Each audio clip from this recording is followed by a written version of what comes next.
avec nous ce soir. Je vous souhaite la bienvenue à cette conférence de notre série des grands communicateurs, organisée par la Toile des communicateurs.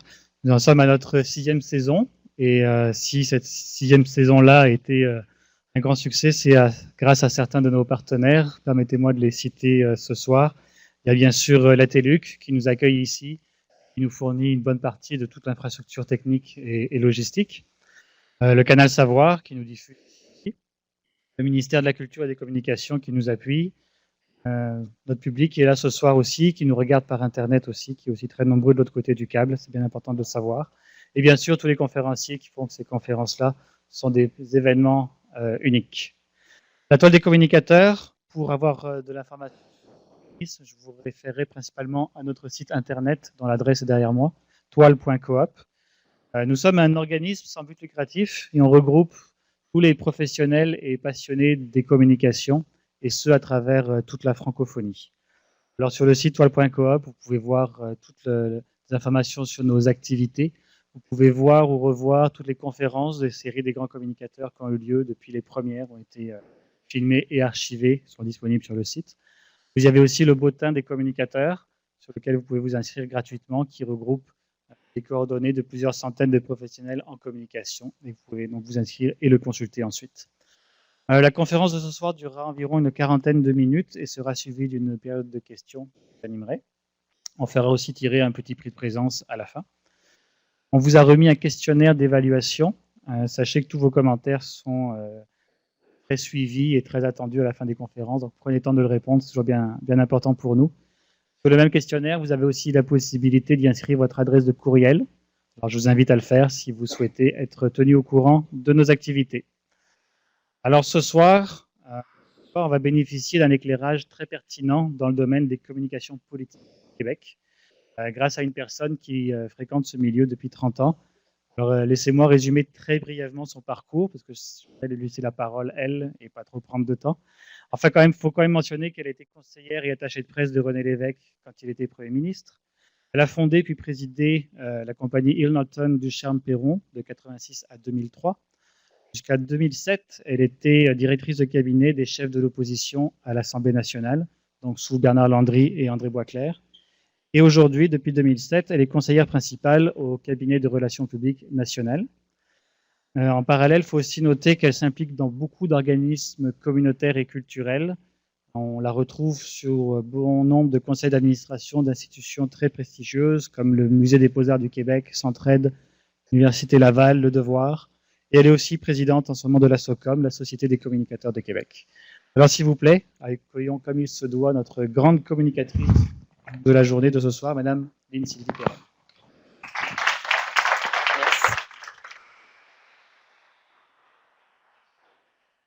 Bonsoir. Alors d'abord, bonsoir à vous et merci de votre présence. Bonsoir à vous qui êtes avec nous en personne ici. Vous vous êtes inscrits par Internet. Vous avez choisi d'écouter cette conférence en vous déplaçant. Vous avez choisi aussi éventuellement de m'écouter par la suite sur le web avec le lien qui vous sera offert après la conférence.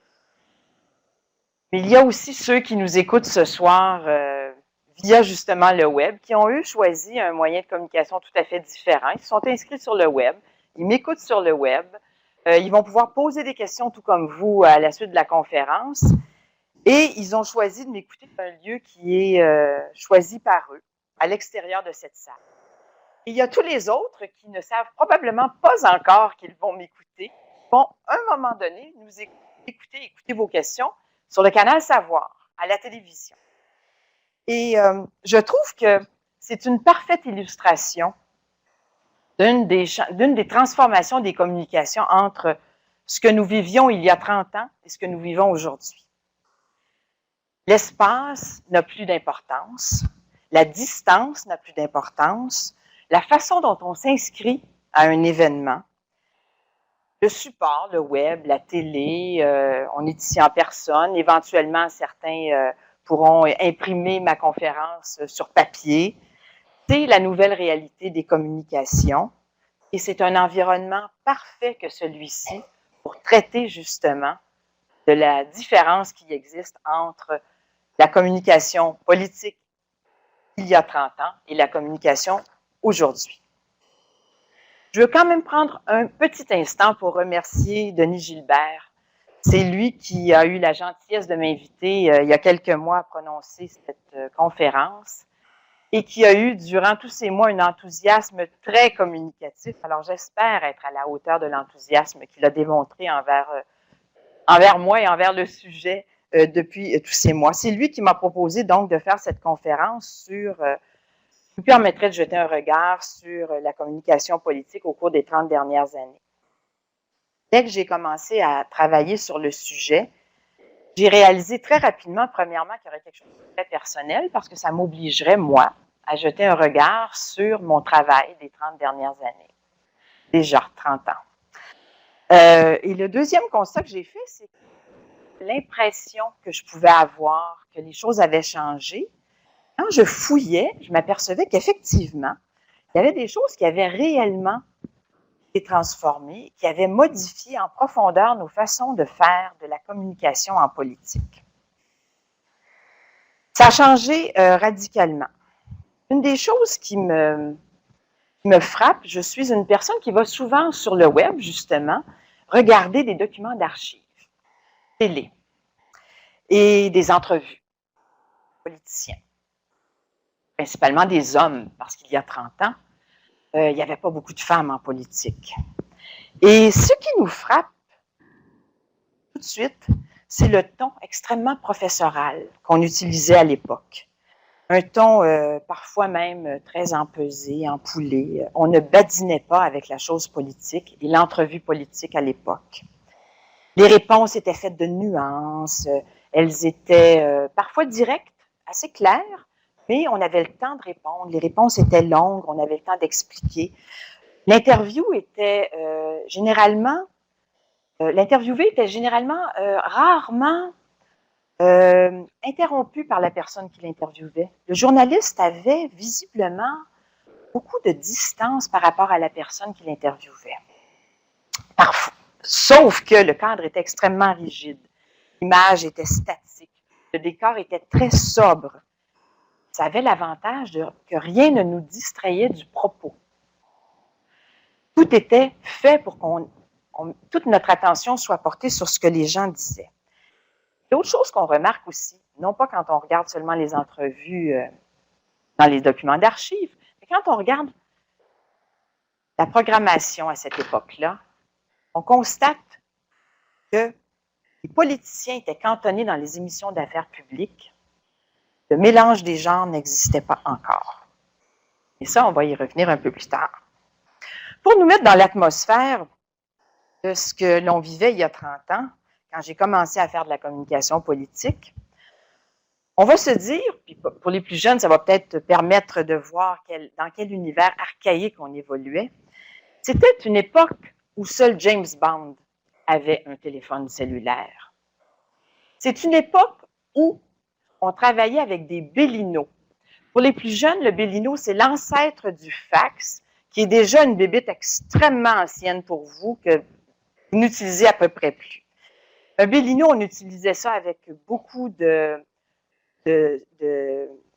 on faisait attention, ça coûtait cher, c'était quelque chose avec lequel on ne jouait pas tous les jours. Et on s'assurait, avant d'envoyer un document par Bellino, même au cabinet du premier ministre, qu'il n'y avait pas quelqu'un qui pouvait apporter en main propre notre document à son destinataire. C'est une époque aussi où on fumait sans arrêt la cigarette ou la pipe à la télévision. Et cette télévision, elle était encore regardée en grande partie en noir et blanc par beaucoup de nos concitoyens. Une époque aussi où on assiste à des mutations, des mutations sociales, des changements importants. C'est l'époque, par exemple, où quelques années auparavant, à peine, la Commission royale d'enquête sur la situation de la femme au Canada vient d'être déposée. Alors, il faut se remettre dans le contexte. Il y a du féminisme, ça bouge, il y a toutes sortes de changements auxquels on est confronté, mais on discute encore de l'avenir de la femme, on s'interroge encore sur nous, quelle bébite on est et qu'est-ce qu'on veut dans le fond. Beaucoup de choses ont changé. Ces choses-là, elles ont changé tant dans les contenus de ce qu'on communique que dans les moyens et la manière qu'on prend pour le faire. C'est une décennie qui... c'est durant cette décennie, dans les années 70, je dirais que c'est l'âge d'or de la communication politique. Beaucoup de choses changent, bougent dans notre société. Beaucoup de choses vont changer également dans la manière de communiquer en politique. C'est l'époque aussi où les hordes de baby boomers commencent à entrer dans la sphère politique, commencent à entrer aussi beaucoup dans les communications. Ce qu'on va faire ce soir, on va faire un survol. Je n'ai pas la prétention, premièrement, de tout voir en un espace de temps si court, d'une part. D'autre part, je n'ai pas non plus la prétention de pouvoir faire une thèse savante sur la question. Je ne me suis pas préparée à ça, même si c'est quelque chose qui devrait être extrêmement intéressant. Quelqu'un devrait le faire. Et c'est sans prétention que je le fais. C'est une opinion personnelle, c'est des observations personnelles que je livre. Et ce n'est pas non plus un bilan. C'est plutôt une comparaison. J'ai regardé ce que nous vivions il y a 30 ans et j'ai regardé ce que l'on fait aujourd'hui quand on fait de la communication en politique. Donc, c'est en toute simplicité que j'ai accepté de le faire. Et si ce sujet est enthousiasmant, c'est pour plusieurs raisons. L'une d'elles, c'est qu'il est toujours intéressant de se tourner vers le passé pour voir qu'est-ce qu'on faisait. Ça nous permet souvent de mieux gérer l'avenir. Dans beaucoup de domaines, en communication comme ailleurs. Et je ne me livre pas, dernier point, à cet exercice par nostalgie. Je ne suis pas de celles qui vont vous dire que c'était beaucoup mieux il y a 30 ans. Certains de mes proches vous diront que parfois, oui, je tombe dans ce piège de dire « Ah, il y a 30 ans, c'était bien mieux ». Oui, il y a des choses qui étaient mieux, c'est un fait. Il y a des choses qui étaient moins bien. Alors, ce n'est pas un exercice de nostalgie. Même si parfois, je pense que les choses étaient faites plus simplement il y a 30 ans et qu'on avait sûrement davantage de temps pour réfléchir, pour sous-peser les stratégies qu'on allait mettre en œuvre. Mais ça, c'est déjà une autre histoire et on va y revenir un peu plus tard. Même si on parle de 30 ans, ce qui donne 79, j'ai choisi de partir de 1976. Vous ne serez pas surpris quand vous connaissez mon parcours que j'ai choisi cette date-là pour débuter mon trentenaire.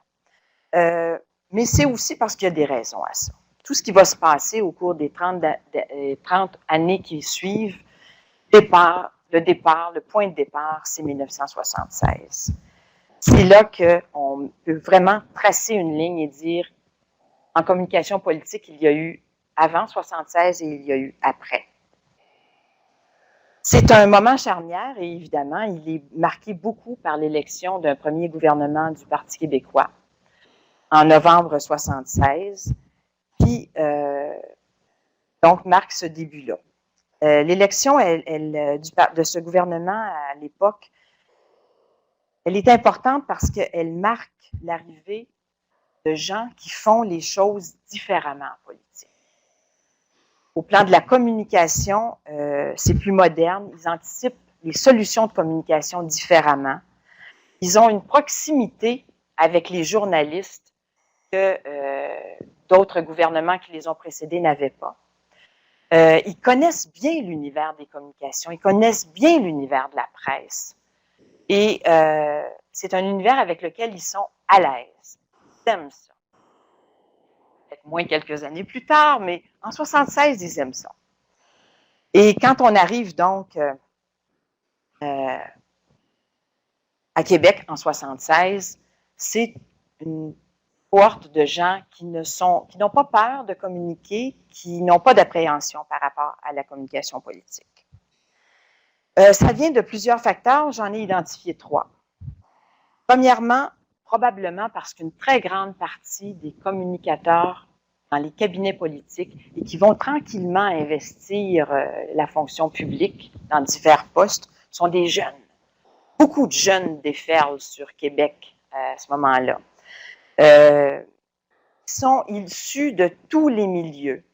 Ce ne sont pas des gens qui ont nécessairement des carrières politiques. Ils arrivent de différents horizons. Il y a des journalistes parmi eux, il y a des gens qui font de la communication en entreprise, il y a des gens qui ont fait de la communication politique beaucoup à l'intérieur des instances du Parti québécois. Il y a beaucoup de femmes aussi. Il n'y avait pas beaucoup de femmes avant sur la colline parlementaire. Et soudainement, il y a beaucoup de femmes.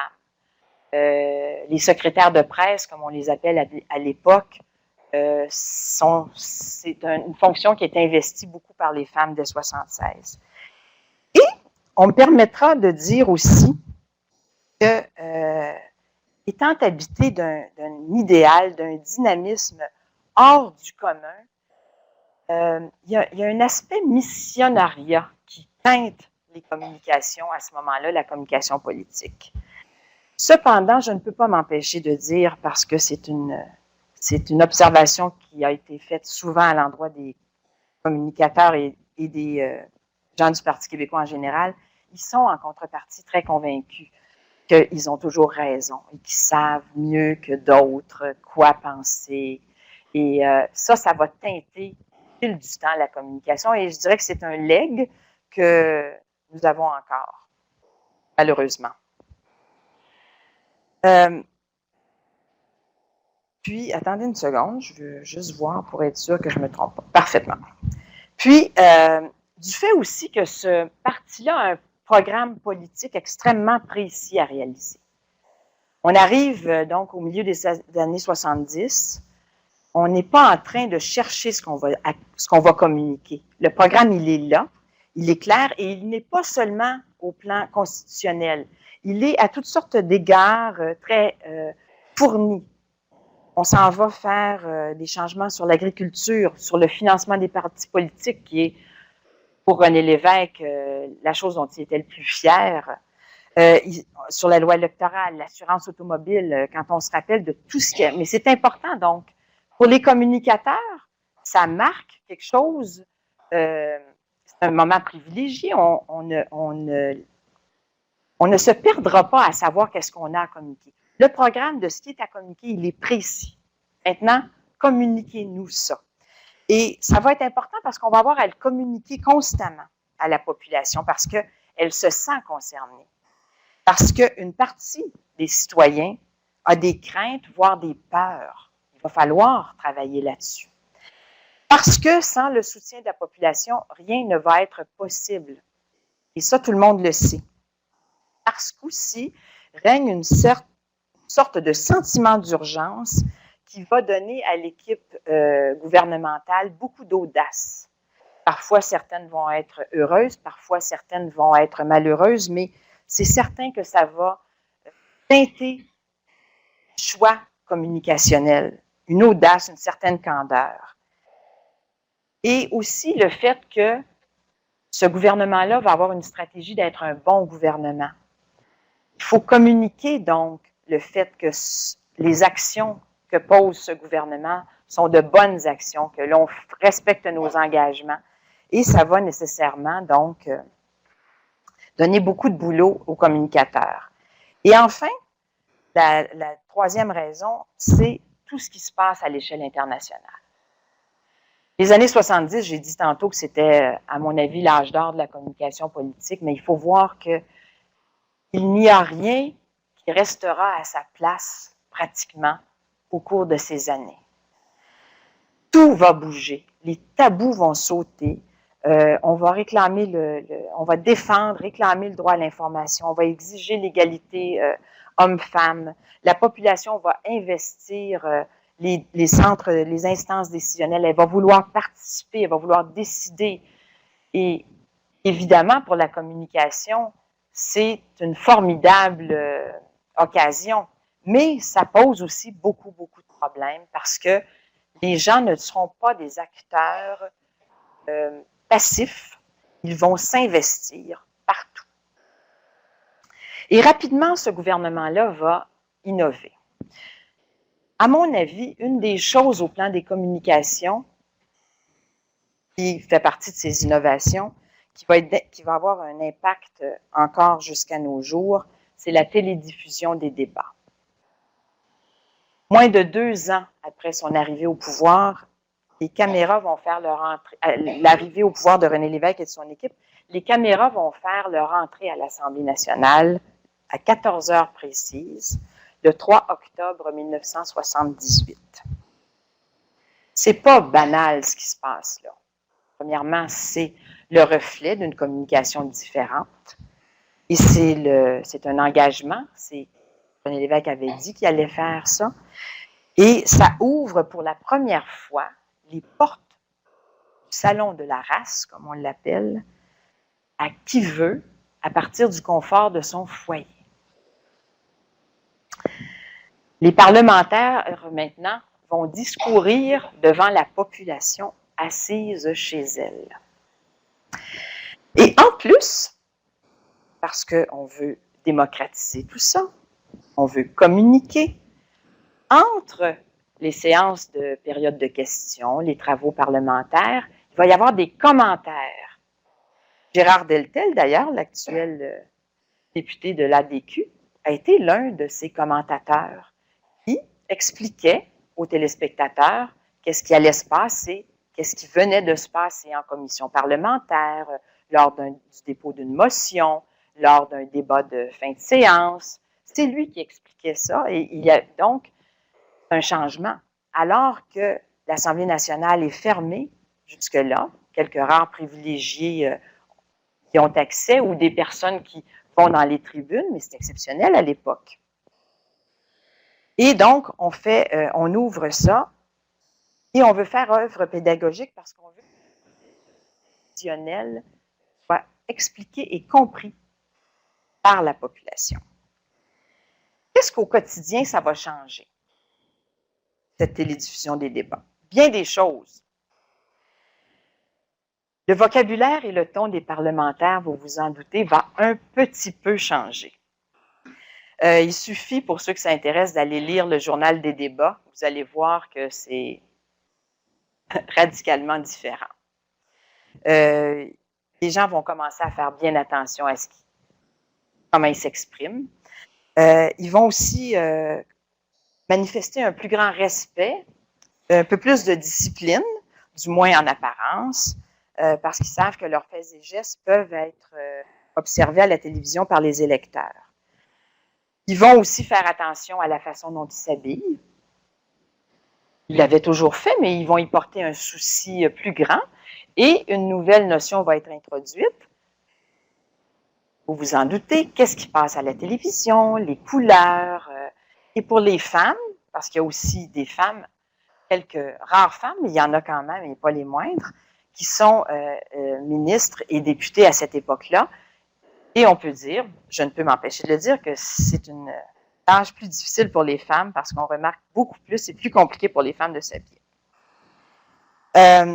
Et on va les préparer à intervenir correctement en chambre. À l'époque, au cabinet du leader, il y a eu une préparation. On a fait en sorte que les gens puissent se familiariser avec ce que c'était dorénavant intervenir devant la caméra.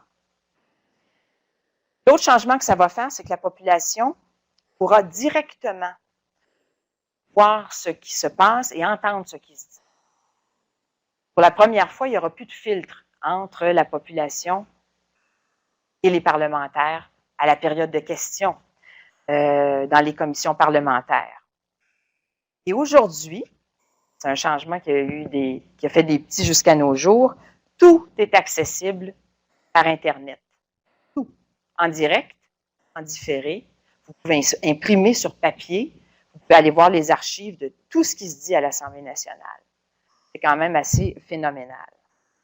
Il y a un sondage léger réalisé en mai 2004 auprès de 1002 répondants pour le compte de l'Assemblée nationale a révélé que la moitié des répondants avaient regardé le canal de l'Assemblée.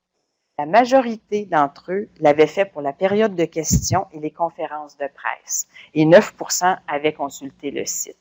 Donc, c'est un moyen de communication qui a bouleversé la façon dont on regarde maintenant ce qui se passe sur la colline parlementaire.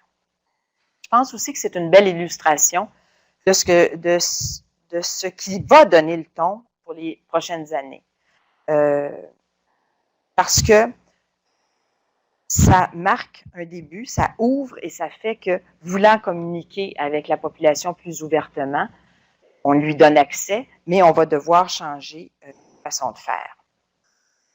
Et ce qu'on s'apprête à faire, c'est qu'on s'apprête à passer des officines secrètes ou très fermées du bunker, et le nom qu'on donnait à l'époque au bureau du premier ministre. On est passé tranquillement des officines secrètes du bunker à la très grande fenêtre ouverte des blogs qui existent aujourd'hui, qui ne cessent de se multiplier, qui donnent accès en permanence à ce qui peut se dire et qui nous donnent la possibilité aussi de dire des choses. Pour les fins de cette conférence, j'ai retenu 3 facteurs qui, à mon avis, ont influencé davantage la communication politique. Tant la manière de communiquer que le contenu de ce qu'on communique. Le premier facteur, c'est, vous en douterez bien, ce sont tous les changements qui ont marqué notre société depuis 30 ans. La société elle-même a considérablement évolué au plan de ses valeurs, de ses convictions, de nos préoccupations communes, qu'on pense à ce qu'on pensait, ce qu'on pense dorénavant et toute l'évolution qu'il y a eu au cours de ces années sur la santé, sa prévention. On n'anticipe plus du tout la santé de la même façon. On parlait de la cigarette tantôt, c'est complètement différent. L'ouverture sur le monde, on est sorti, on a voyagé, on a accueilli beaucoup de personnes qui venaient d'ailleurs, on s'est ouvert à toutes sortes de cultures. On a une préoccupation environnementale qui n'existait à peu près pas. Ça a été la création du ministère de l'Environnement dans ces années-là. Aujourd'hui, l'environnement est partout. La préoccupation environnementale, du développement durable fait partie de toutes les préoccupations d'un bon communicateur. Évidemment, le féminisme, les religions. Alors, toutes ces choses-là ont teinté la communication parce que ça a teinté la façon dont on communique ce qu'on dit et ce qu'on ne dit plus, ce qui est devenu inacceptable. Le deuxième facteur, c'est l'adoption des législations et des chartes qui vont introduire dans notre quotidien de nouvelles règles de société. Et ces changements vont influencer directement la communication politique, non seulement celle qui va être dirigée vers les médias, mais toute la communication que les gouvernements vont dorénavant faire avec la population. Enfin, les incroyables avancées technologiques, vous vous en doutez rien, bien qui font que dorénavant, rien n'est plus pareil dans notre façon de travailler. D'ailleurs, je riais parce que il y a quelques jours, j'entends sur les ondes d'une station de radio de Québec une jeune chroniqueuse dans la vingtaine qui disait à son animateur dans la cinquantaine, candidement, mais très, très sérieusement, « Mais Robert, expliquez-moi, comment faisiez-vous pour faire de la radio avant YouTube et Google? » Je me suis dit, mon Dieu, ça illustre tellement bien la différence qui existe entre les jeunes qui n'ont pas connu autre chose que ça et nous qui avons connu des façons de faire qui étaient à 100 lieues de ça. D'en venir à penser que comment je peux faire de la radio le matin en n'ayant pas de référence sur Google, en n'étant pas capable d'aller chercher des informations sur le net. Oui, on faisait de la radio il y a 30 ans et on faisait de l'excellente radio. Et une des questions que j'enseigne à l'université et une des questions que les étudiants me posent le plus souvent depuis les années 80, c'est justement quelque chose qui a rapport avec ça. Les gens me disent toujours, « Madame Perron, comment vous faisiez pour être attachée de presse d'un premier ministre? Vous n'aviez pas de cellulaire, vous n'aviez pas l'Internet. Comment faisiez-vous? » C'est à chaque fois la stupéfaction, pensant que c'est pratiquement impossible de faire ce métier-là sans avoir ces outils technologiques. N'ayant rien connu d'autre à l'époque, évidemment, ça ne nous manquait pas. Et je ne suis pas certaine que ça nous manque aujourd'hui si on avait le choix. Ce soir, on va davantage s'attarder sur ce troisième aspect, qui est les nouveaux moyens de communication dans l'univers politique. Bon, parce que c'est mon domaine, la communication, parce que ça a été mon pain quotidien pendant plusieurs années que la communication politique, et que toute ma vie, j'ai fait de la communication en affaires publiques, donc c'est ça qui me préoccupe le plus aussi, parce que je n'ai aucune prétention de faire de la sociologie ou de m'attarder dans des domaines qui ne sont pas le mien. Alors, je vais davantage donc parler de cet aspect-là sur les changements technologiques, mais je vais quand même me permettre, en toute humilité, d'aborder les deux premiers aspects. Le premier qui consiste en tout ce qui entoure les changements de société qu'on a vécus. La communication, c'est le ciment de toutes les interventions. Rien n'est possible si je ne communique pas. Si on n'est pas capable de diffuser, de communiquer une idée, cette idée-là n'existe pas. Si je ne suis pas capable de communiquer le contenu d'un projet de loi, d'une décision politique, d'un projet gouvernemental, ça n'existera pas. Et parce que la communication est le ciment de toutes les interventions, les changements de société ont nécessairement influencé l'évolution de la communication. Et parce que cette communication, elle a été influencée par des changements sur les lois, les modes, les craintes, nos succès, tout ce qui a façonné notre société depuis 30 ans, on l'a communiqué chaque fois avec plus ou moins de succès, mais on l'a communiqué. C'est parce qu'on l'a communiqué que c'est devenu un changement. Si personne ne l'avait su, ce serait resté une idée d'une personne dans sa tête. Et pour illustrer l'écart qui existe, qui nous sépare de 1979, c'est l'exercice auquel s'est livré Jacques Bouchard, ce géant de la publicité québécoise qui a fondé l'agence BCP en 1963. Jacques Bouchard s'est livré à quelque chose d'extraordinaire qui est très, très utile pour nous éclairer de manière remarquable sur l'évolution de notre société. Vous devez vous rappeler qu'en 1978, Jacques Bouchard a défini dans son très célèbre ouvrage « Les 36 cordes sensibles des Québécois » ce qui nous caractérise fondamentalement, nous, les Québécois. Et à la veille de son décès, nous sommes privilégiés. Il a refait ce même exercice en 2006. C'est donc très révélateur. Il a mesuré ses 30 ans.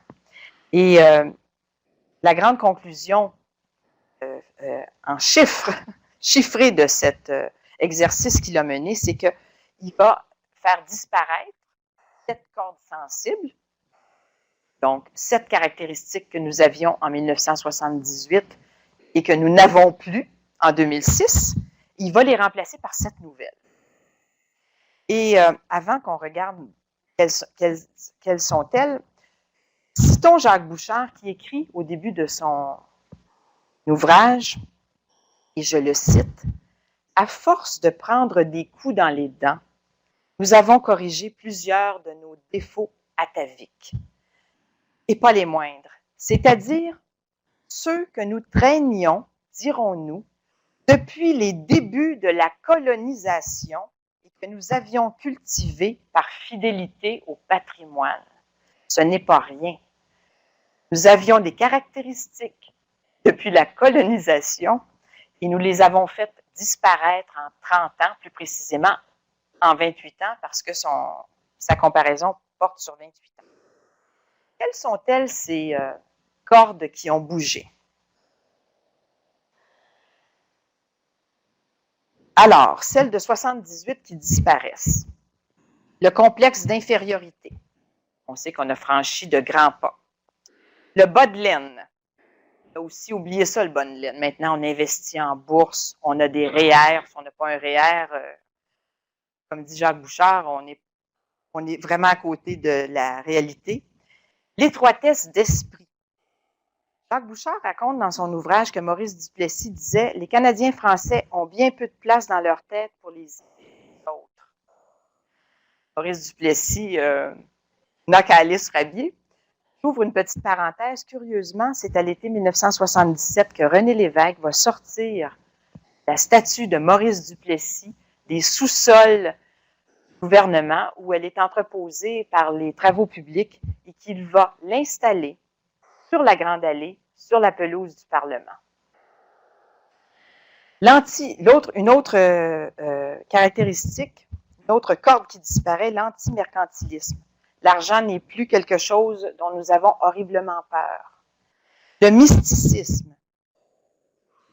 La majorité de la population québécoise a changé par rapport à la religion catholique. Dans ces années-là, c'était vraiment quelque chose qui nous guidait encore. La xénophobie. Est-ce que Jacques Bouchard aurait révisé son livre s'il avait suivi la commission Bouchard-Taylor? Je ne pense pas. Je pense qu'au contraire, il aurait trouvé que le fait qu'il ait sorti la xénophobie de nos cordes sensibles, ça marquait bien ça, effectivement. Le manque de sens pratique. Il a fait sauter de justesse, on y reviendra un peu plus tard. Il a remplacé ça par 7 nouvelles cordes. Quelles sont-elles? Le mercantilisme, évidemment, il a enlevé l'anti-mercantilisme alors. La tolérance, cela va de soi. On a beaucoup parlé au cours des dernières années que les Québécois étaient devenus beaucoup plus tolérants. Ils l'avaient remarqué bien avant qu'on en parle beaucoup, il y a quelques années à peine. La technologie. On en reparlera un peu plus tard mais son arrivée dans notre quotidien a fait en sorte que tout s'est accéléré, que le temps s'est réduit jusqu'à ne plus exister. Nous courons après notre temps constamment. Qui tolère aujourd'hui qu'on ne réponde pas immédiatement à son cellulaire? Qui accepte d'attendre plus de 10 minutes avant de recevoir une réponse à son courriel? J'avais un collègue, moi, qui venait même me voir dans mon bureau pour me dire « Je t'ai envoyé un courriel. » Il ne m'a pas répondu. Il se reconnaîtra. Qui permet à un politicien de prendre une journée avant de donner son commentaire sur un événement? À ce propos, d'ailleurs, j'ai observé quelque chose de fascinant et d'extrêmement rare. Le 29 mars dernier, quand Marcel Aubu a été élu président du Comité olympique canadien, l'attaché de presse du maire de Québec informe les journalistes que Régis Labaume réagira seulement le lendemain. C'était la chose à faire. C'était un dimanche, il avait le droit de le passer en compagnie de sa famille, il n'y avait pas d'urgence, le verglas n'était pas à nos portes. En plus, il savait que le lendemain, il allait pouvoir bénéficier d'une couverture plus grande. Il s'écarterait de la masse qui commentait avec une frénésie envahissante dans nos médias l'élection de M. Aubu. Et ce qui m'a surtout fasciné, c'est pas qu'ils attendent, c'est que les journalistes ont eu la patience à Québec d'attendre une journée. C'est pas fait chicaner. Les gens ont dit, ben oui, parfait, on va prendre ça lundi. Lundi, il a fait un point de presse et il a réagi très bien. Une autre corde sensible qui apparaît, l'entrepreneuriat. Vous ne serez pas étonnés non plus. Les Québécois ont décidé de se mettre aux affaires et ils sont devenus des champions. Le scepticisme. Une des manifestations les plus tangibles du scepticisme des Québécois à l'égard de la politique se lie sans doute dans le niveau, le degré d'appréciation de nos élus. Le baromètre des professions que réalise Léger Marketing nous montre année après année que les politiciens se retrouvent toujours au dernier rang. En 2005, 16% des Canadiens leur faisaient confiance. 16%. Contre 97% pour les pompiers, les premiers en haut de l'échelle, et 49% pour les journalistes. Mais, tergiversation, vous allez voir que là-dessus, on va y revenir tantôt, mais tergiversation du peuple québécois et des Canadiens en général, mais sur les Québécois. Parallèlement à ça, en 2004, un sondage est réalisé par Léger Marketing, toujours en mai 2004, auprès de 1000 répondants pour l'Assemblée nationale, le sondage dont je vous parlais tantôt, mais on pose aussi d'autres questions que celles sur la télédiffusion des débats. Ce qui nous apprend que 6 Québécois sur 10 ont une bonne perception du travail de leurs députés en tant que représentants de leurs intérêts. Mais il y a 16% d'entre eux qui ont confiance. Bon. Mais pire, 71% des Québécois interrogés ne connaissaient pas le nom de leur député. Mais 6 Québécois sur 10 sont satisfaits de leur travail. On parle finalement de ce qu'on connaît assez peu. Mais d'où vient cette impression?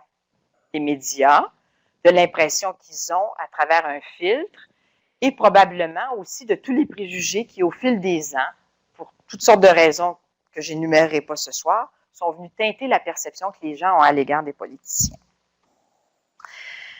Une autre corde qui s'ajoute, l'hédonisme.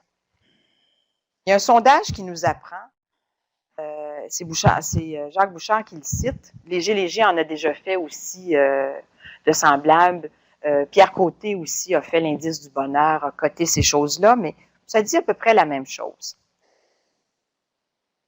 Qui cherche le bonheur? Chez les Québécois francophones, 51%. Dans le reste du Canada, 25%. Qui cherche à remplir son devoir? Au Québec, 42%. Dans le reste du Canada, 63%. Donc, l'hédonisme est vraiment apparu. Jacques Bouchard a bien identifié. La tergiversation qui remplace le manque de sens pratique. Demi-victoire selon Bouchard parce que n'était pas sûr que le sens pratique, on l'avait encore complètement. Sur la tergiversation, quand on sait que la communication politique vise à convaincre le segment d'indécis, c'est toujours aux indécis qu'on s'adresse quand on fait de la communication politique pour les convaincre, c'est ce segment-là qui va faire la différence en période électorale, en période d'annonce de décisions gouvernementales, en période où il faut obtenir des consensus, mais également tout ce qui concerne l'opinion publique. Quand on sait que la tergiversation est une de nos caractéristiques, on sait que le travail ne manquera pas pour les communicateurs politiques. On se reconnaît dans ces caractéristiques. Elles ont façonné l'univers dans lequel les communicateurs politiques travaillent aujourd'hui. Donc, un public cible complètement différent de celui d'il y a 30 ans, qui présente donc des caractéristiques différentes, mais des attentes différentes à cause de ces nouvelles priorités qu'il a développées dans sa vie personnelle, dans sa vie aussi professionnelle. La dernière chose que je veux mentionner sur l'étude de Jacques Bouchard, c'est qu'il indique aussi que le commérage devient, il n'a pas changé, il pense qu'on est encore une certaine façon des commères, mais il a changé le commérage qu'il a dorénavant appelé le potinage. Il explique ça en disant, le commérage, par exemple, qui peut nuire à la réputation d'autrui, devient le potinage. Bavardage inutile et inoffensif sur tout et rien. Je ne sais pas si c'est parce que le mot potinage est moins dangereux que le mot commérage, mais je pense, moi, que ça a eu une influence, qu'on est devenu effectivement plus potineur et que ça a eu une influence aussi sur la communication politique. Jean-François Dumas, qui était d'Influence Communication, qui était à cette tribune il y a quelques semaines à peine, nous rapportait que 55% des nouvelles qu'avait générées Nicolas Sarkozy n'avaient rien à voir avec la politique. Les présidents de la République française, 55% des nouvelles qu'ils génèrent sont sur d'autres choses que la politique. Auparavant, il y a 30 ans, quand je travaillais au cabinet du premier ministre, le premier ministre prenait ses vacances comme tout le monde en juin. Ça n'intéressait absolument personne. C'était banal. Maintenant, on veut savoir où il va. Est-ce qu'il il reste au Québec? Avec qui? Quand? Avec qui? Peut-être que c'est devenu important, effectivement. Quand est-il en vacances? Où va-t-il? À l'époque, René Lévesque passait tous ses étés au bord de la mer, sur la côte est américaine. Il adorait, il fallait qu'il voie la mer. Tout le monde le savait, ça n'intéressait personne d'en parler. Aujourd'hui, je pense que les politiciens sont presque gênés de dire qu'ils sortent du Québec pour prendre leurs vacances, alors que c'est tout à fait normal. On le fait nous aussi parfois. Le mélange des genres aussi Le potinage a fait en sorte que on assiste au mélange des genres. Les politiciens sont obligés de faire de la variété.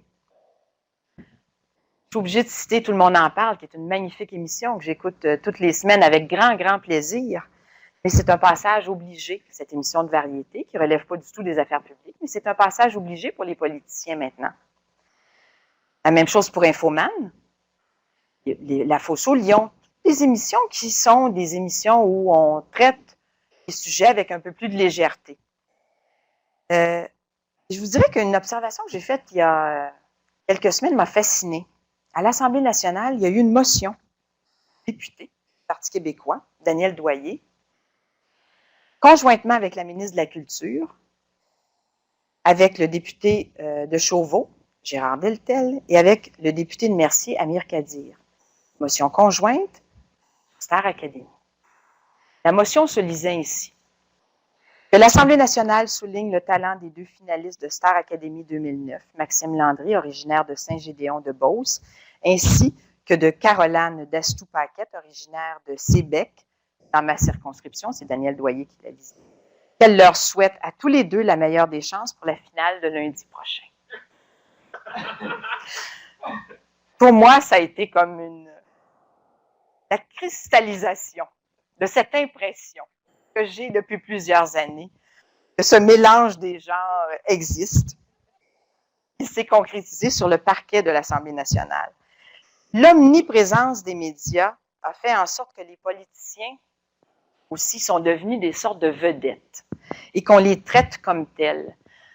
Et là-dessus, je ne peux pas m'empêcher de vous dire que je pense que c'est Pierre-Éliott Trudeau qui a ouvert la voie, qui a pavé la voie pour ça. Il avait lui-même toutes les caractéristiques. Célibataire, courtisan, grand voyageur, extrêmement original. Mais ça fait qu'aujourd'hui, effectivement, nos politiciens sont traités comme des vedettes et ils doivent se livrer. S'ils ne le font pas, ils ont quand même beaucoup de pression à des entrevues beaucoup plus légères. Les conséquences, donc, de ces changements, ça signifie que sur plusieurs questions fondamentales, vous vous imaginez bien que les communicateurs politiques ont été obligés de réajuster en profondeur leur tir. Dans le contenu des discours des femmes et des hommes politiques que dans les messages publicitaires, les slogans électoraux, la façon de faire des campagnes électorales, tout a été repensé et si ça n'a pas été repensé, bien, ça ne fonctionne pas. On sait qu'en communication, tout passe par le filtre de nos préjugés, de nos tabous, de notre éducation, de nos convictions, de nos valeurs, de nos cultures. Ils viennent constamment parasiter la réception du message. Alors, on peut s'imaginer qu'entre l'émetteur, dans les circonstances de gouvernement, les partis politiques, les ministres, les députés, les porte-paroles de sociétés d'État et le récepteur, les journalistes, les auditeurs, les citoyens, les militants, il y a maintenant une foule considérable de parasites qui occupent l'espace entre le message et le récepteur. Ainsi, en 2009, quand on dit « nous », ce n'est pas le « nous » de 1979. Quand on parle des femmes, on n'en parle pas de la même chose. On ne s'adresse plus aux mêmes personnes. Quand on parle d'environnement, de voyage, quand on parle des jeunes qui étaient à l'époque majoritaires et qui sont maintenant en décroissance dans la démographie, ce n'est plus du tout la même chose.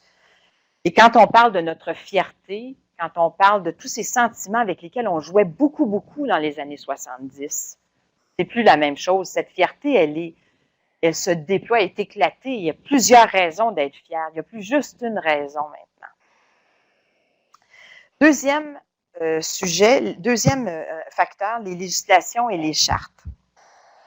À la lumière de l'évolution des consensus sociaux et culturels, il y a eu toutes sortes d'adoptions de législation. Je vais passer rapidement là-dessus, mais on a beaucoup légiféré dans les années 70 et 80, tellement que c'est devenu difficile de communiquer une législation parce que les gens étaient un petit peu tannés. Mais on a légiféré sur des choses qui ont changé fondamentalement notre société. On a légiféré, entre autres, par exemple, pour vous donner des exemples, sur l'avortement, on a légiféré sur le tabac, on a légiféré sur l'équité salariale, on a légiféré beaucoup sur l'environnement. Donc, c'est venu aussi teinter toute notre société. On a protégé la vie privée, on a donné l'accès à l'information, on a protégé les consommateurs. En fait, on a mis, avec, par exemple, des lois comme la loi sur l'accès à l'information, on a mis en déroute l'absolu secret qui entourait les documents gouvernementaux. Et aujourd'hui, les avocats, les journalistes, les recherchistes et les simples citoyens peuvent avoir accès aux documents gouvernementaux. D'ailleurs, ça fait la manchette. Souvent, beaucoup de ces documents-là qui sont obtenus grâce à l'accès à l'information font la manchette de nos quotidiens. Et on a légiféré sur tellement de sujets qui ont changé tellement de choses. Et ça a changé la communication, notre façon de le faire, puis ça a changé aussi le comportement des politiciens. Encore là, je pose une question. Qui oserait aujourd'hui, si les politiciens, affirmer qu'ils fument, qu'ils aiment ça et qu'ils n'ont pas l'intention d'arrêter? Je pense que ce serait suicidaire. Quelle personnalité politique admettrait en public qu'elle ne s'attache jamais en voiture, même dans sa limousine, c'est les ministres? Je n'en connais pas. Et qui dirait qu'elle ne prend jamais ses vacances au Québec, que ça ne l'intéresse pas. Je n'en connais pas. Et le dernier facteur, le dernier volet, c'est l'impact des nouvelles technologies sur la communication politique. J'ai fait mes premiers pas en communication politique dans un contexte bien différent de celui que l'on connaît aujourd'hui. Et en grande partie parce que les technologies ont envahi, oui, notre vie professionnelle, mais beaucoup notre vie privée aussi. On a accès à bien des choses auxquelles on n'avait pas accès facilement avant. Ça a changé des volets au plan de la communication interne en politique. On ne communique plus de la même façon au sein du gouvernement, au sein des cabinets politiques. Ça joue un rôle aussi, c'est un facteur important pour les communicateurs politiques. Tout ça a considérablement changé parce que la mobilité est plus grande, les moyens de communication ont fait qu'on n'est plus obligé d'être dans le même lieu. Les mêmes choses que la population en général, mais pour la communication politique, ça a eu un impact. La gestion des événements, les invitations, les soirées de financement, la diffusion des informations, les débats en chambre, on l'a vu tantôt, les points de presse. Maintenant, on a une forêt de journalistes en cliquant sur une souris, ils apparaissent. Ils sont capables de se déplacer avec une très grande souplesse, parfois trop.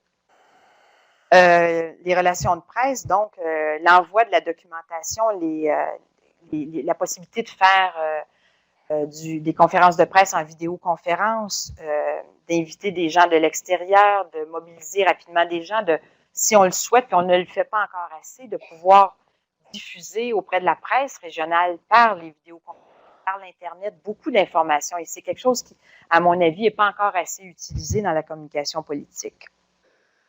On ne monte plus les salles de presse de la même façon.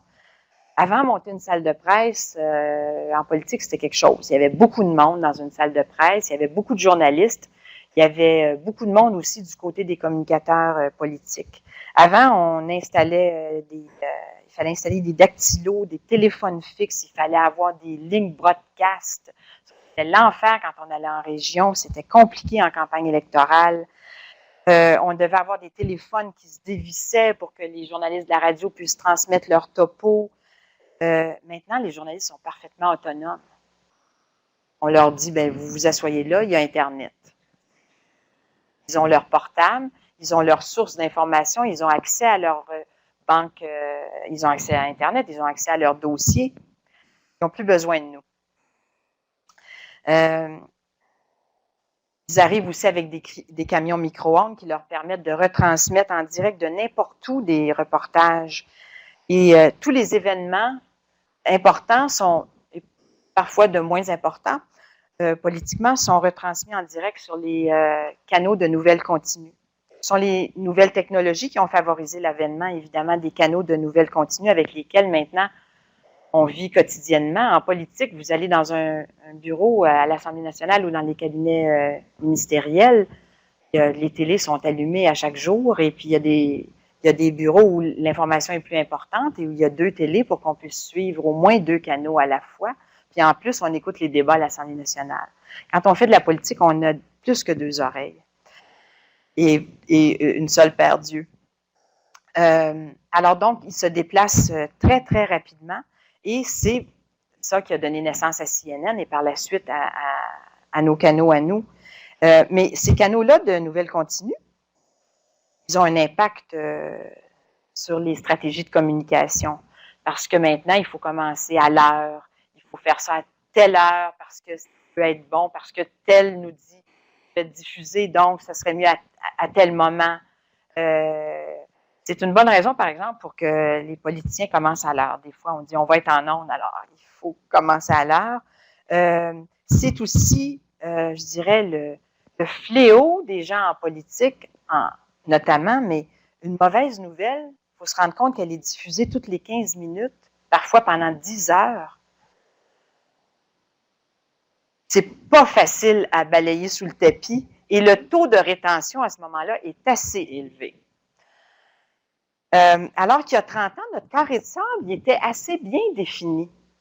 On avait un environnement qui était très, très clair. Tout le monde était, au plan technologique, évidemment, tout le monde était au même niveau. On avait des dactylos, on avait des téléphones. Et puis, il n'y avait pratiquement pas autre chose que ça. C'était une époque où on lisait des kilomètres de rouleaux de papier de dépêche de la presse canadienne et de communiqués de Telbec. On ne faisait pas de vigie par Internet. On n'avait pas d'alerte Google. Moi, je lisais. Hein, on déroulait le rouleau. Puis, à un moment donné, on avait des gens qui nous coupaient ça pour dire, ça, c'est plus important. Puis, quand il y avait quelque chose d'important sur le fil de presse, bien, sur Telbec, la cloche sonnait. C'est l'époque aussi où on devait se lever de notre fauteuil pour changer de poste de télévision. On ne pouvait pas zapper. On fallait se lever. Alors, là aussi, on manquait quelque chose. Si on le manquait, il était à l'autre poste, on n'avait pas changé de poste, c'était terminé. C'est une époque aussi, la distance avait vraiment une importance. Quand on travaillait avec l'Europe, on avait encore vraiment conscience que c'était loin. Aujourd'hui, on envoie un courriel, on va avoir une réponse. Idéalement, parfois, c'est bon, on l'envoie le soir, on sait que le matin, on va avoir tout notre texte ou notre réponse très étayée. Peut-être que c'est le seul espace où il reste encore un peu de temps. L'univers des médias a également considérablement été transformé. Pas juste ce qui nous touche, mais la manière dont les messages sont construits et reçus, les bulletins de nouvelles radios sont pour, les bulletins de nouvelles télé également. C'est très, très différent des années 70. C'est devenu comme ça, notamment à cause de la technologie cellulaire, le courriel, le BlackBerry, ça a été des sortes de tsunamis sur la communication politique. Avec leur arrivée dans nos vies, ils ont balayé tout sur leur passage. En l'espace de quelques années, nous sommes devenus des esclaves consentants qui acceptent de se balader en laisse toute la journée et parfois, pour certains, toute la nuit. En comparaison, quand j'étais attachée de presse dans les années 80, quand j'étais chez moi ou que j'étais sortie du bureau, le moyen qui était à l'époque extraordinaire, on pouvait nous rejoindre, c'est qu'on appelait au 5321, qui est le bureau du premier ministre. La téléphoniste répondait, elle, 24 heures sur 24 et pouvait nous joindre. Elle pouvait appeler chez nous. Si on n'était pas là, on n'était pas là. C'était terminé. Et si on n'avait pas le goût de répondre pendant toute une fin de semaine, ben on ne répondait pas. On fait ici un secret. Et tout le monde trouvait ça normal. C'est la fin de semaine, c'est le soir, il n'y avait pas d'autre moyen de nous rejoindre. Sur l'impact des horaires aussi. Ces outils-là ont eu, c'est qu'on travaille tout le temps maintenant en politique. Il n'y a plus personne qui accepte qu'on ne soit pas là, qu'on ne soit pas au bout du fil, qu'on ne soit pas capable de répondre. On sait qu'on a des BlackBerry, mais les gens savent que si on envoie un courriel, on va le voir. Un PIN, c'est encore pire, ça clignote. Alors, ça a changé beaucoup, beaucoup de choses dans nos vies, qui a fait que les gens qui font de la politique travaillent tout le temps. Et les communicateurs en général. D'autres choses à cause de l'instantanéité. C'est devenu une règle, une sorte de mesure de la compétence et de l'efficacité. Il faut être au bout du fil à toute heure du jour, sinon on donne l'impression de ne pas vouloir vraiment participer. Ce que ça signifie, c'est que maintenant, quand on reçoit un message, une commande, une information, une question, on s'attend d'avoir une réponse immédiatement. On n'a plus le temps de réfléchir, peu importe la complexité. La question, c'est pas grave, il faut répondre tout de suite. L'instantanéité fait que dans les médias, et c'est un enjeu pour les communicateurs politiques, on sait que les gens zappent, naviguent, surfent, on va les avoir très peu de temps si on n'est pas intéressant. On regarde davantage les manchettes et les photographies aussi. C'est pas une bonne nouvelle non plus. Quand on sait que le contenu vaut pour seulement 7% environ dans la communication, on peut penser que c'est très, très difficile actuellement d'être compris. La communication politique est devenue une sorte d'affaire de première impression. Je t'aime, je t'écoute 30 secondes, je ne t'aime plus, je te zappe.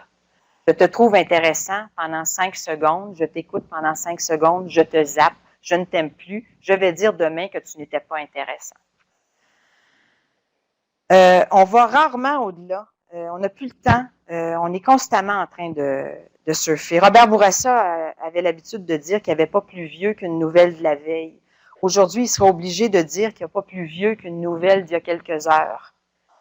Un exemple, quand les communicateurs politiques sont constamment en train de regarder site Internet, cyberpresse, entre autres, et c'est fascinant de voir qu'une nouvelle peut être sur cyberpresse le matin, faire la manchette, on se dit « Hey, on est là, nous existons ». Et le soir et toute la journée, le soir, ça va être différent. Et durant la journée, on va peut-être avoir assisté à 2, 3, 4 manchettes différentes. Alors, constamment dans la journée, ça bouge.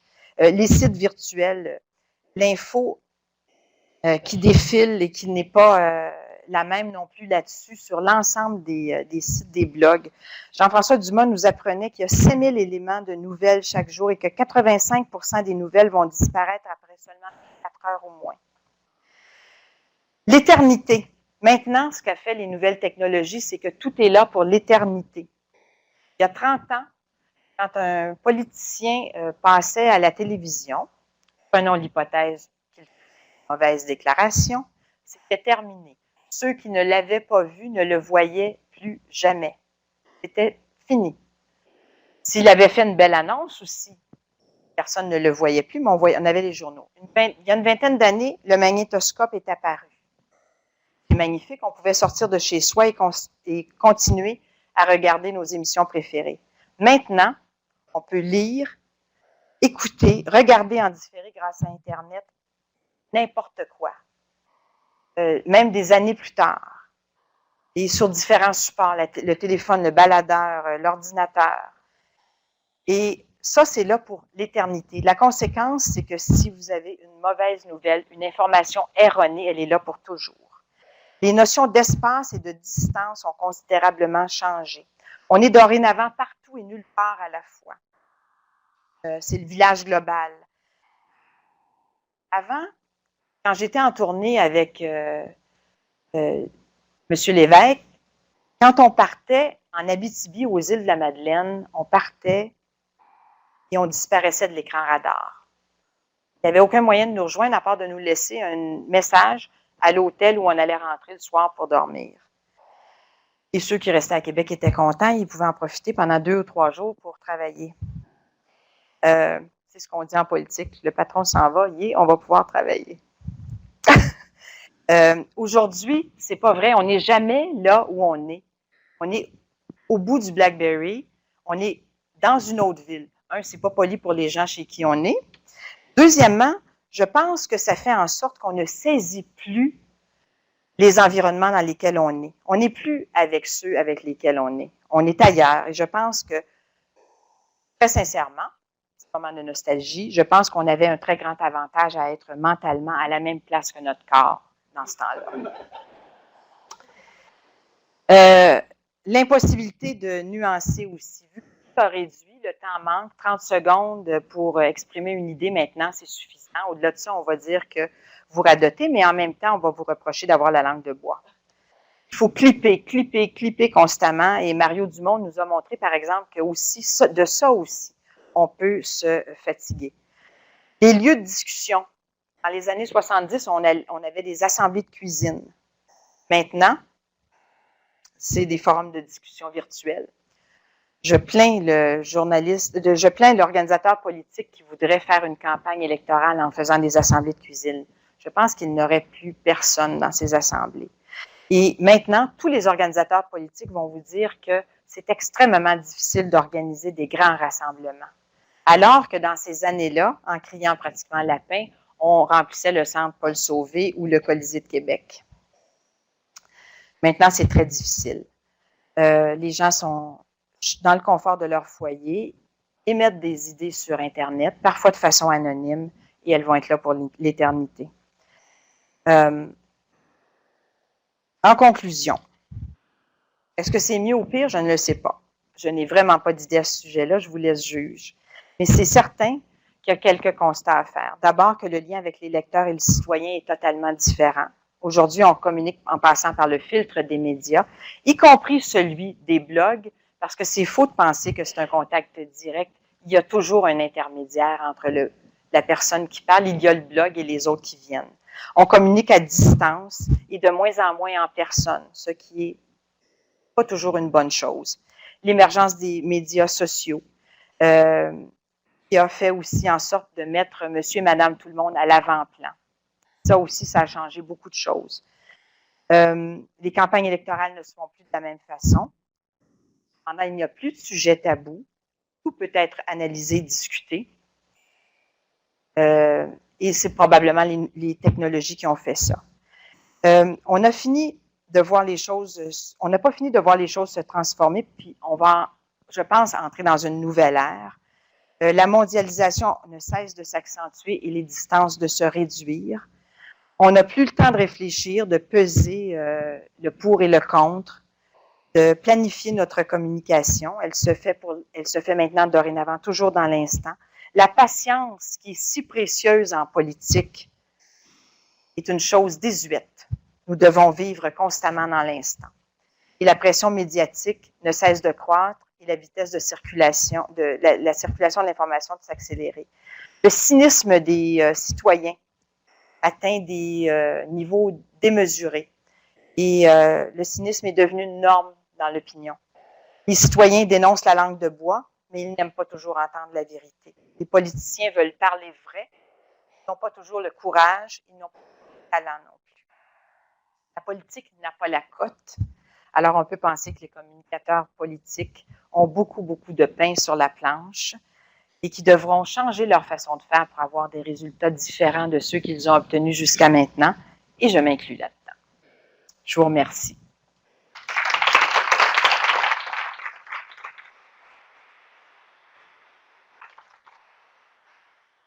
Merci beaucoup. On va se donner le temps de quelques questions. Je demanderai de me faire signe et d'attendre d'avoir le micro pour parler. Les gens sur Internet aussi ont eu des consignes pour envoyer des questions. Est-ce qu'on a déjà des questions par Internet, Denis? Il y a toujours des questions par Internet. Vas-y, commence. Alors, à tout seigneur, tout honneur, quel est le plus grand défi des communicateurs politiques de nos jours? Je pense que vous venez d'y répondre, mais rentrer là en début de prestation. Le plus grand défi, mon Dieu, c'est sûrement de répondre à l'exigence de transparence des citoyens. Les citoyens sont avides de transparence et c'est un défi en soi parce que c'est difficile d'être transparent, pas parce que c'est facile de tout dire, mais comment le dire? Comment le dire en ne blessant personne, en continuant de faire des consensus, en comprenant aussi qu'on ne peut pas toujours tout dire, qu'il y a des choses qui ne peuvent pas être communiquées au moment où les gens souhaiteraient que ce soit communiqué. Je pense que c'est ça. Les niveaux d'attente de la population par rapport à la transparence. Ce serait ça ma réponse. On a une autre question ici. Oui, bonsoir. D'abord, merci beaucoup pour la conférence. Il y a un sujet que vous avez peu abordé, ce qui est donc l'influence des groupes d'intérêt dans la communication politique. J'aimerais savoir si vous considérez que dans les 30 dernières années, il y a une grande évolution sur l'influence et leur impact sur le travail du communicateur politique, disons-le, ou sur le plan du gouvernement. Au premier regard, on aurait l'impression qu'ils ont plus d'influence, mais peut-être l'impression vient-elle du fait qu'ils sont plus médiatisés. Donc, j'aurais aimé avoir votre opinion sur ce sujet. Oui, ils sont sûrement, non, ils sont plus médiatisés, mais pas tant que ça. Il faut se rappeler que il y a 30 ans, tous les groupes d'opinion, d'intérêt avaient beaucoup d'audience. La différence que je verrais, c'est qu'ils sont beaucoup plus organisés. Ils ont professionnalisé leurs organisations, leur façon de faire. Ils ont commencé à jouer de façon beaucoup plus musclée. Ils ont des outils aussi. Et là aussi, je vous dirais que toutes les nouvelles technologies les ont considérablement aidés parce que ça coûte pas cher de communiquer avec la masse. Avant, c'était quelque chose qui était réservé à des gens qui avaient des sous. Maintenant, c'est possible avec l'Internet de le faire. Mais je ne penserais pas qu'ils ont plus d'influence. Moi, je pense qu'ils ont une influence égale à celle qu'ils avaient il y a 30 ans, mais ils jouent différemment. Merci. Denis, une question d'Internet?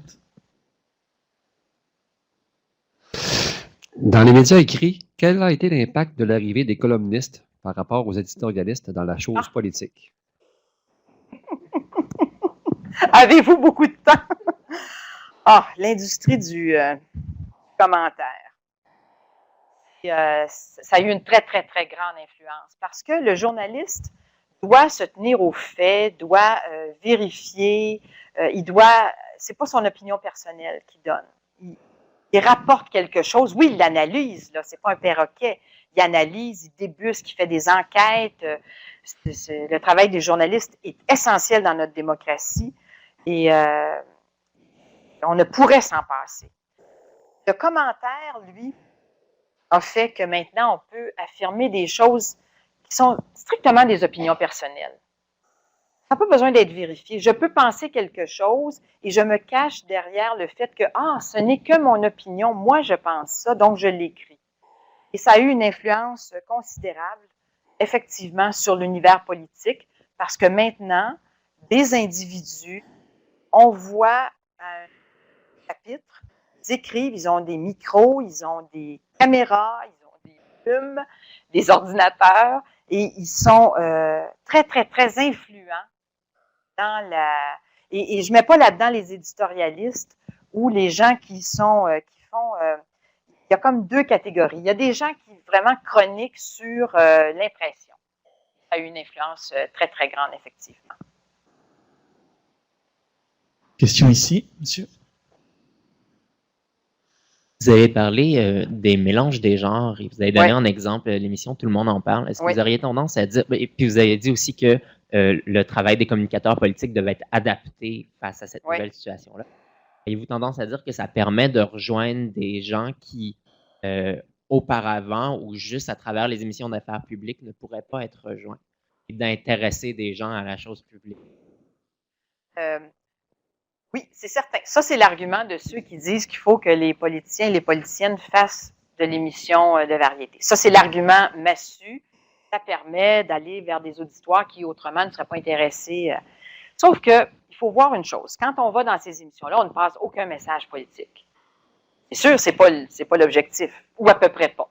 Tout le monde en parle, et peut-être une exception. Effectivement, là, il y a d'une part. D'autre part, ça a contribué, je pense, à deux choses. Un, le cynisme de la population, parce qu'à un moment donné, là, les gens qui nous dirigent, qui prennent des décisions déterminantes pour mon avenir, le citoyen se dit, j'aimerais ça qu'il fasse de la politique, pas d'aller chanter ou faire des tartes ou des beignets dans une émission de cuisine. Bon.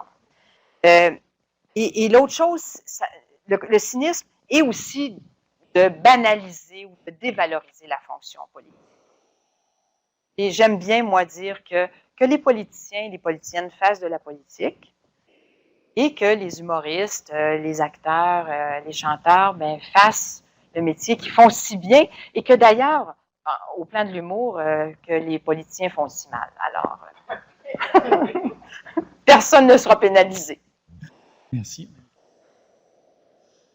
Selon votre expérience, est-ce qu'il y a des différences dans la communication politique entre la politique municipale, provinciale ou fédérale?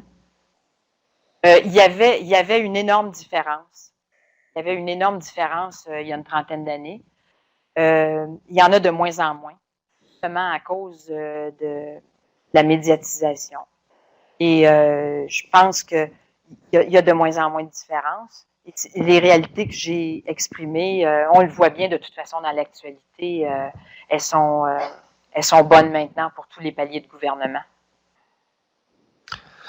Avant de poser la prochaine question, je veux me souligner que nous avons quelqu'un qui est en ligne depuis Haïti ce soir. C'est une première. On a souvent des gens à l'international, mais en Haïti, c'est la première fois. Ceci dit, est-ce que l'image ou le profil médiatique de René Lévesque passerait aussi bien aujourd'hui? Est-ce qu'aujourd'hui, le média est le message politique ou l'image est le message?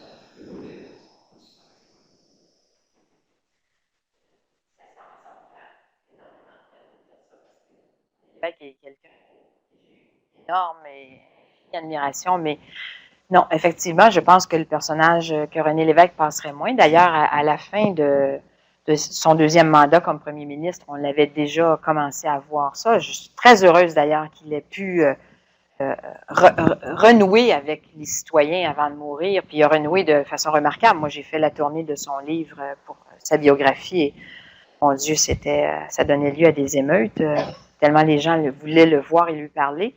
Mais effectivement, son personnage passerait plus. Premièrement, la cigarette, ça passerait plus. Et il fumait constamment. Il fumait parfois 2 cigarettes à la fois, alors c'était beaucoup. Il oubliait qu'il y en avait une. Et ce personnage brouillon, peut-être, passerait moins. C'était quelqu'un d'extrêmement authentique, vrai. Je suis plus certaine que ça passerait, mais en même temps, suis-je? Hein? C'est une hypothèse. Je dis toujours à mes clients de ne pas répondre à des hypothèses. Je viens de le faire. Mais je pense pas. Je pense que ce serait plus difficile, effectivement. Merci. Denis, tu avais encore une question? Bon, c'est la même. Ça a été évoqué lors de votre propos de ce soir, mais je pose quand même la question. Selon vous, est-ce que la communication politique a changé la vie politique pour le meilleur ou pour le pire? La vie politique pour le pire.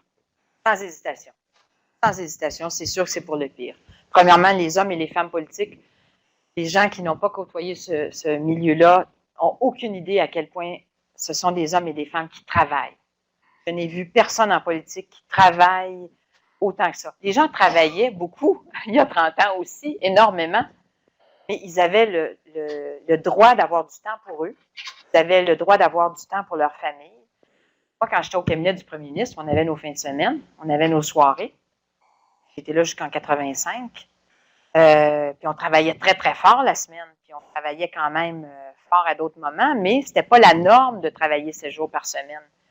Donc, ça, c'est un aspect important qui fait que je ne pense pas que personne va souhaiter ne plus avoir de temps, surtout dans une société qui ne cesse de réclamer du temps de qualité avec ses enfants, avec son conjoint, avec ses amis.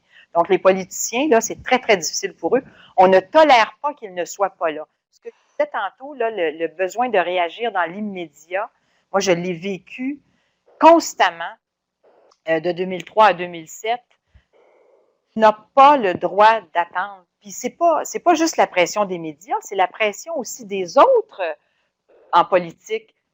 Qui va réagir en premier? Il faut y aller. Alors, tu n'as pas le choix. Tu sors, il faut que tu réagisses parce que puis quand je dis les médias, je veux faire une différence, j'en profite. C'est pas les journalistes, c'est le média lui-même, l'Internet, les canaux de nouvelles continues. Il faut alimenter ça.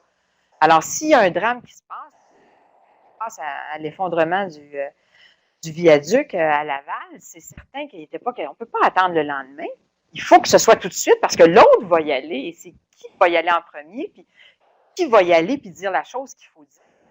Après ça, être repris dans les médias. Donc, ça, le temps. D'autre part, le temps pour réfléchir aussi au travail, pour lire, pour...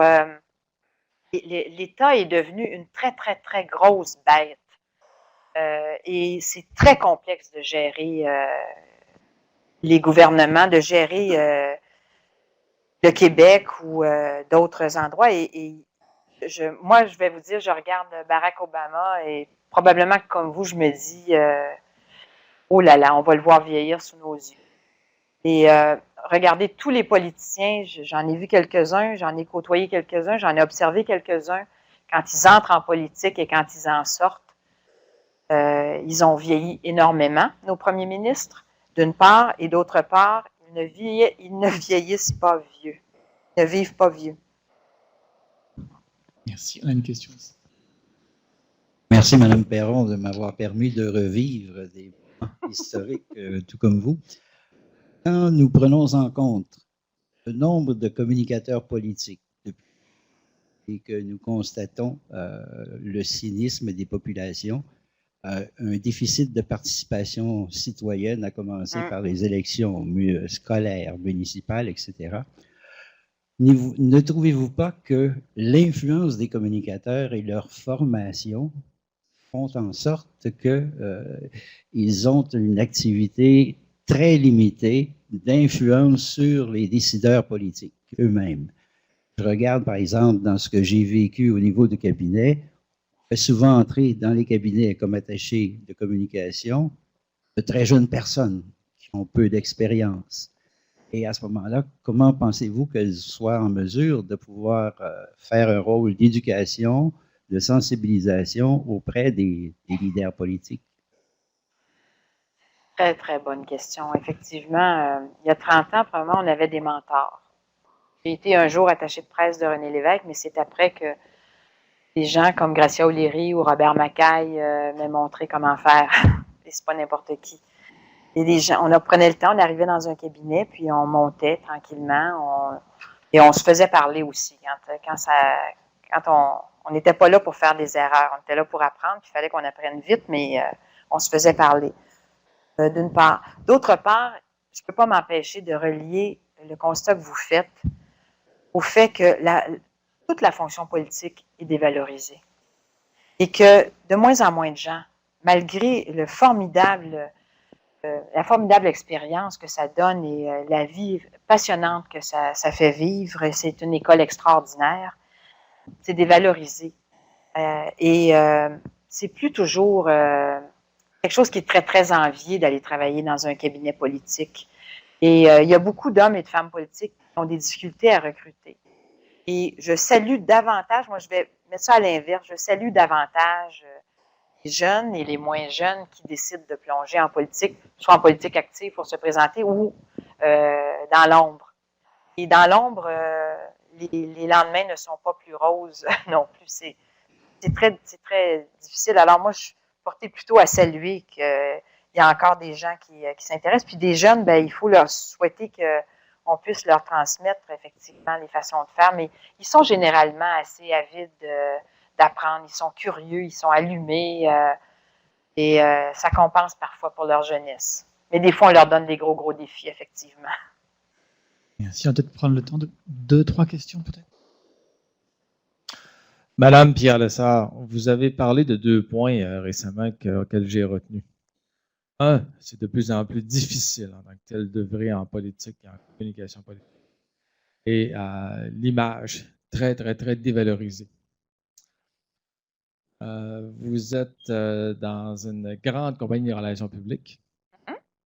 Les compagnies de relations publiques sont là pour apporter une image, pour revaloriser. Est-ce que ça veut dire qu'il n'y a plus de place aux compagnies de relations publiques, qu'on devrait tout abolir ça, et qu'aujourd'hui, avec la multitude de médiums qui existent, qui partent dans tous les coins, tous les possibles, avec toute la technologie qui existe, est-ce que les compagnies de relations publiques n'ont plus leur place parce qu'ils ne sont plus en mesure d'être à l'avant-plan et d'apporter l'image et de corriger l'image politique?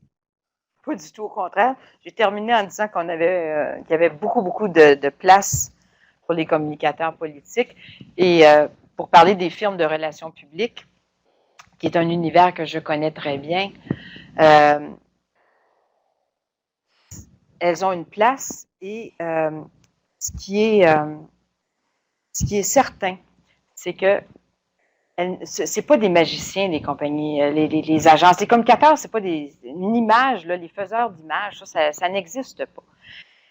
Et les cabinets de relations publiques font des stratégies, soutiennent des clients, mais ne réalisent pas l'impossible, d'une part. D'autre part, la communication politique, elle est principalement faite par des gens à l'interne. Il faut voir ça aussi.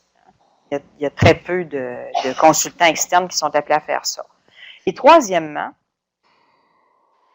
bon, puis là, j'ai perdu mon idée. Ah oui, c'est que, merde, les cabinets, non, bon, ça va me revenir. Les firmes de relations publiques, c'était, je trouve pas ma réponse, ça va me revenir. C'est l'essentiel de ce que je voulais vous dire à part ça. Je l'avais gardé pour la fin.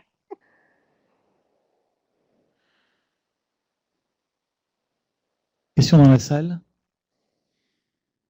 En fait, j'aimerais qu'on puisse discuter un petit peu du rôle du citoyen. Tout à l'heure, vous avez mentionné que de plus en plus, il y a des gens qui apportent leur opinion, qui donnent leur opinion par l'entremise des blogs, par l'entremise de sondages, de consultations.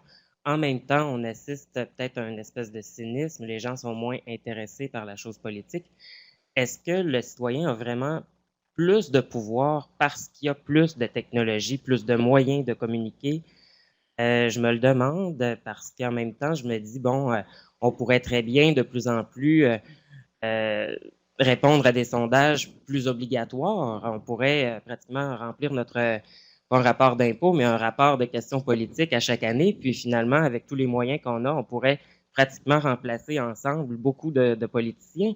Est-ce que les technologies pourraient occuper une place vraiment plus grande pour donner une place plus grande aux...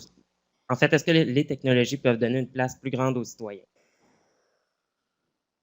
C'est dans la foulée de la question que la dame derrière vous posait tantôt. Je pense qu'il n'y a pas plus de pouvoir ni moins qu'il y a 30 ans. Ça s'est transformé. Je pense que les technologies donnent déjà beaucoup de pouvoir aux citoyens.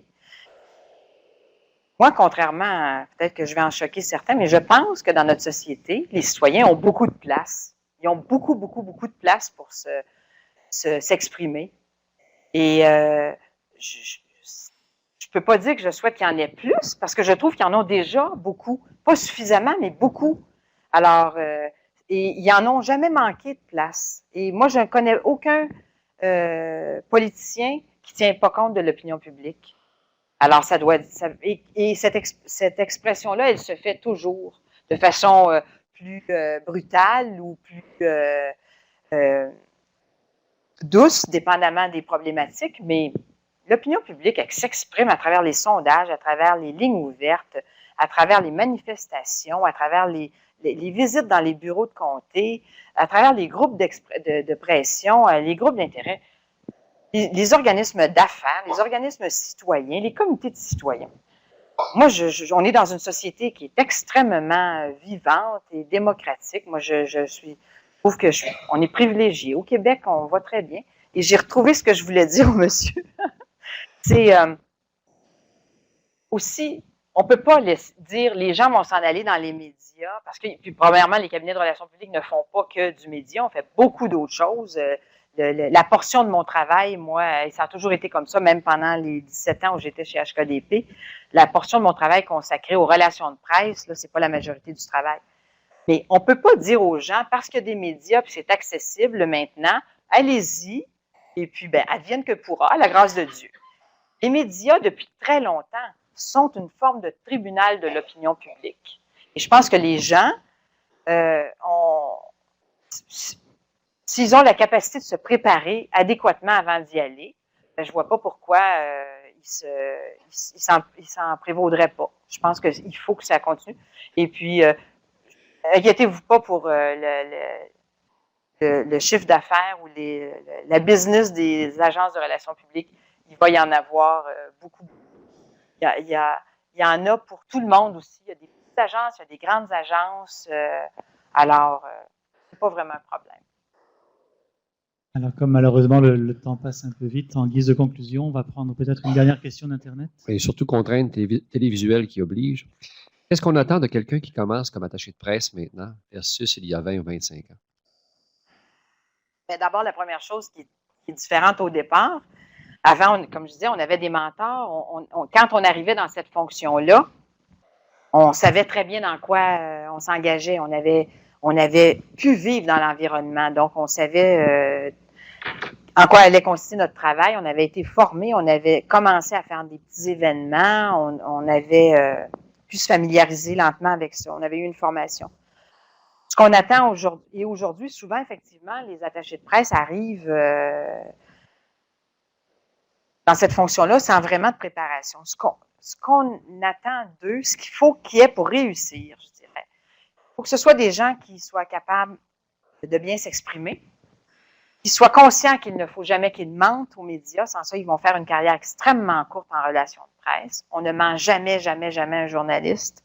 C'est notre crédibilité qui en dépend, puis c'est toute la suite de notre carrière, parce que si on ment une fois, c'est terminé après. Et puis c'est correct que ce soit comme ça. Beaucoup de disponibilité. C'est une job qui est très, très prenante parce que c'est la seule personne dans le cabinet qui suit à peu près tout le temps le ministre. Les autres se relaient autour, là, mais l'attaché de presse est tout le temps là, lui. Alors, ça prend de la disponibilité, de l'endurance, une très bonne santé, beaucoup de curiosité, beaucoup, beaucoup, beaucoup de rigueur. Parce qu'on ne peut pas dire n'importe quoi. On est la personne qui transmet l'information souvent et il faut une très, très, très grande rigueur. Ce serait ma réponse. Très bonne conclusion. Merci beaucoup. Merci à vous. Merci. Restez là, je n'ai pas tout à fait terminé. Merci pour cet éclairage inédit.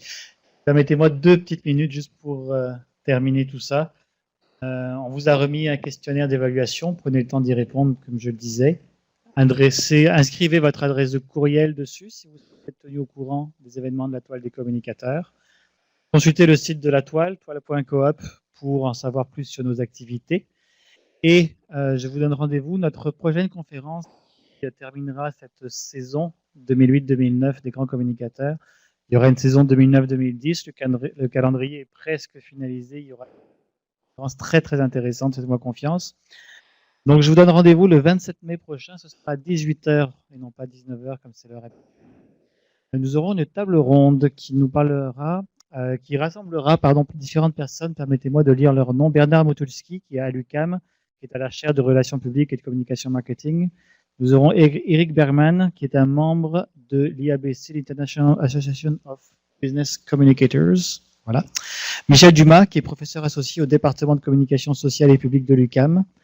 Et Michael Sparrer, qui est l'ancien secrétaire général et directeur des communications de l'Office des professions du Québec.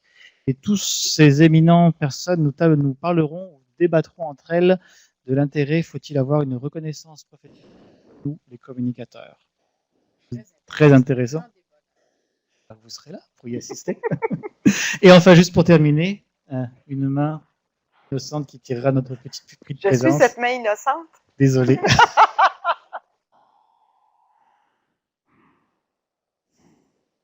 En stéréo. Tu as gagné quelque chose? Juste à venir me voir après. Merci beaucoup. Je vous souhaite une bonne fin de soirée.